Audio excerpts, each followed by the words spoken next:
ఒకప్పుడు ప్రపంచ చమురు మార్కెట్కు ప్రధాన కొనుగోలుదారు అమెరికా. కానీ ఇప్పుడు ప్రపంచంలో అత్యధిక ముడి చమురును దిగుమతి చేసుకుంటున్న దేశం చైనా.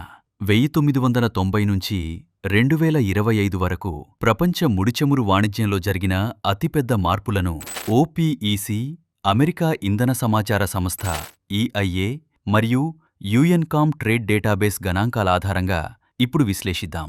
గత 3 దశాబ్దాల్లో ప్రపంచ చమురు వినియోగంలో అత్యంత పెద్ద మార్పు ఆసియాలో జరిగింది. ముఖ్యంగా చైనా ఈ మార్పుకు కేంద్రబిందువుగా నిలిచింది. 1990ల ప్రారంభంలో చైనా దాదాపు ముడిచమురును దిగుమతి చేసుకునేది కాదు. కానీ 2025 నాటికి రోజుకు 11.5 మిలియన్ బ్యారెళ్ల ముడిచమురును దిగుమతి చేసుకుంటూ ప్రపంచంలోనే అతిపెద్ద చమురు దిగుమతిదారుగా అవతరించింది.